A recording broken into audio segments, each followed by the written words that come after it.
Isso que eu vou falar aqui pra vocês aconteceu comigo. Eu participava de uma igreja. No Natal de 2014, e nessa igreja ia ter a cantata, né? Teve a cantata. E o pastor disse que qualquer pessoa podia participar. Eu fui participar. Durante os ensaios, a pastora ela foi muito solista. Não era ela a dirigente do ensaio, a maestra. Era um rapaz, um irmão, que era o maestro da cantata.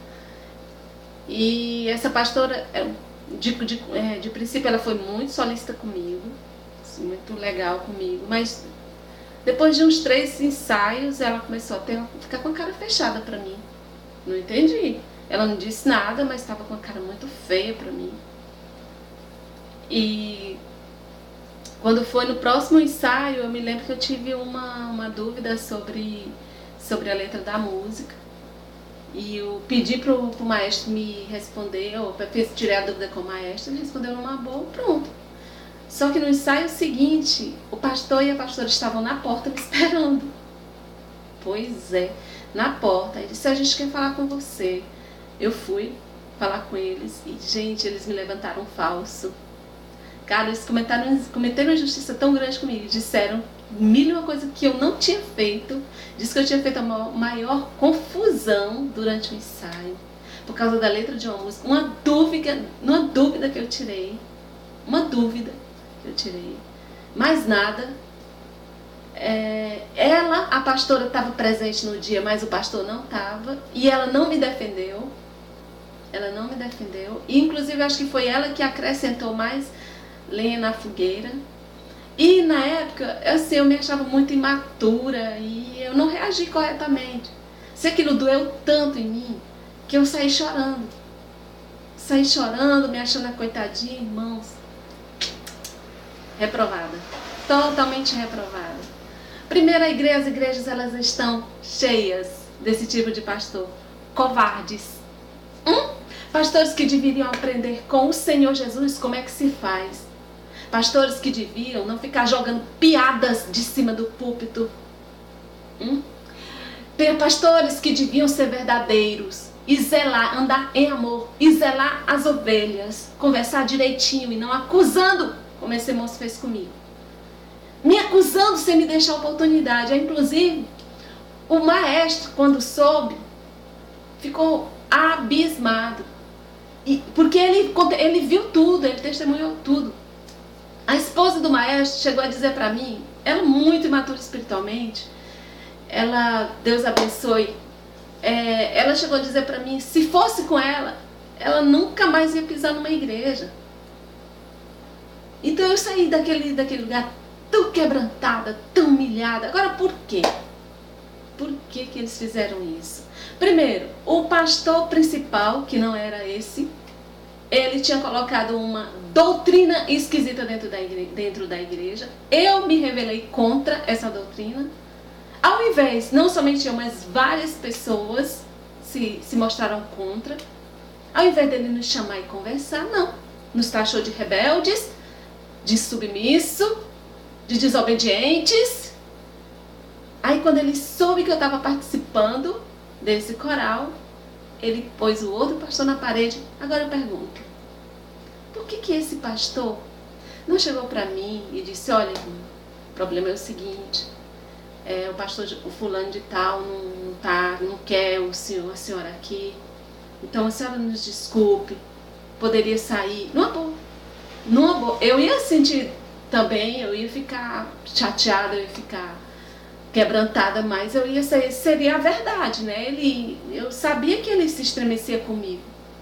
Porque quando acontecem essas coisas, irmão pastor, eu tô falando pra ti, quando acontecem essas coisas, chame as ovelhas e diga qual é o problema. Agora a gente percebe o seguinte, esses pastores, quando eles enfiam essas doutrinas esquisitas dentro da igreja, geralmente é pra, não sabe? Pois é, para crescerem financeiramente. Eles não estão se importando com a alma, com as almas, eles não estão se importando com a espiritualidade do rebanho, com o zelo do rebanho.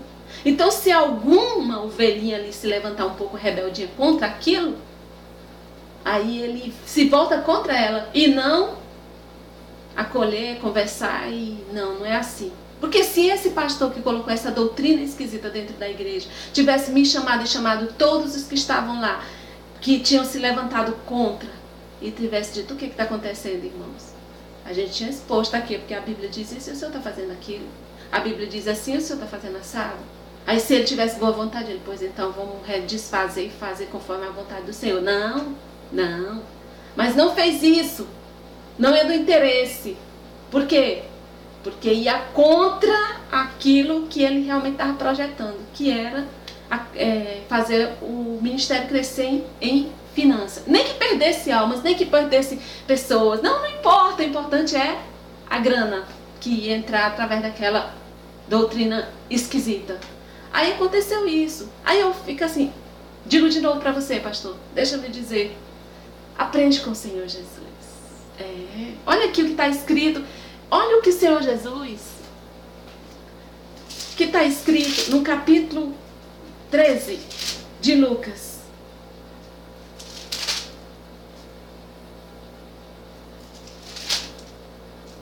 Capítulo 11 de Lucas, versículo 37. E estando ele ainda falando, rogou-lhe um fariseu que fosse jantar com ele. E entrando, assentou-se à mesa, mas o fariseu admirou-se, vendo que não se lavara antes de jantar. E o Senhor lhe disse: agora vós, os fariseus, limpais o exterior do copo e do prato, mas o vosso interior está cheio de rapina e maldade. Loucos, quem fez o exterior não fez também o interior? Aí continua. Aí ele diz, lá no capítulo 43, ele diz: ai de vós, fariseus, que amais os primeiros assentos nas sinagogas e a saudação nas praças. Aí continuou: ai de vós, escribas e fariseus hipócritas, no capítulo 44. Aí no versículo 44, no versículo 45, e respondendo um dos doutores da lei, disse: mestre, quando dizes isto, também nos afronta a nós? Tem outra versão que fala: também nos ofende. Aí ele vira aí no versículo 46 diz assim: e ele lhe disse: ai de vós também, doutores da lei, que carregais os homens com cargas difíceis de transportar, e vós mesmo nem ainda com um dos vossos dedos tocais essas cargas. O que eu quero dizer? O Senhor Jesus foi convidado por um fariseu para jantar ou almoçar, para comer pão, certo? O Senhor Jesus falou na cara do fariseu o que pensava sobre o fariseu. O Senhor Jesus não mediu palavras. Ele estava sentado na mesa do fariseu, ele estava comendo o pão do fariseu e ele falou a verdade para o fariseu, sem titubear, olhando para o fariseu, olho a olho do fariseu. E quando o escriba, o doutor da lei, falou: você nos afronta, o Jesus vira para ele e não diz: ai, desculpa, eu não queria ofender vocês, sabe, eu queria falar a verdade. Não, ele fala: e vós, escriba, vós, doutores da lei, fala no olho, olhando, sem medir palavras, sem nada de politicamente correto, simplesmente falando a verdade que tinha que falar. Aprendam, falem a verdade. Não fiquem jogando piadinha de cima de púlpito. Não fiquem mascarando as coisas. Por isso que a igreja de vocês cai neve ao invés de cair fogo. Tenham vergonha na cara. Sejam como o Senhor Jesus. Vocês lembram ele lá em João? Quando ele estava falando da carne e do corpo dele, da carne e do sangue dele, que quem não come a carne, não bebe o sangue, não tem parte com ele. E o que foi que aconteceu com os apóstolos, ou melhor, com os discípulos? Eles saíram. E o Senhor Jesus, em vez de dizer assim: ei, quer dizer que se fosse um de vocês, com certeza ia dizer: desculpem, eu não era bem assim, voltem aqui. Nada. Ele virou, foi para os apóstolos e disse: e vós, não querem ir não? E vós, não querem ir não? Pois é. É como se ele, parafraseando aqui, é como se ele dissesse: eu fico só, mas não abro mão da minha verdade, do que eu tiver que falar. É assim, aprendam com ele. De ficar negócio de piadinha no púlpito, conversa olho a olho, diz o que está pensando olho a olho. Isso é feio para uma pessoa que está em cima de um púlpito pastoreando. Olha, deixa eu dizer, você, pastor, vai dar conta das almas. Lembra o que está escrito? Sabe que a salvação é pessoal, mas a palavra de Deus diz que é como se vocês fossem dar conta delas. Fica sabendo, lembra disso. Então pensem, antes de ficar jogando piadinha em cima de púlpito, levantando falsas pessoas, não pastoreando direito as ovelhas do Senhor, não mas olhando para as ovelhas, pensando somente na carne gorda, pensando somente na gordura, pensando somente na lã. Vocês vão dar conta. Vocês vão dar conta. Vocês vão dar conta. Por isso, tenham outro comportamento para que a igreja de vocês haja um derramado poder de Deus, realmente. Coisa de piadinha. Isso é ridículo. Isso é coisa para o mundano, não é para nós não. Pensem nisso. Fiquem com a graça do Senhor, fiquem com a paz. E se você gostou desse vídeo, compartilhe. Dê um like, se inscreva no meu canal. E Deus te abençoe. É isso aí.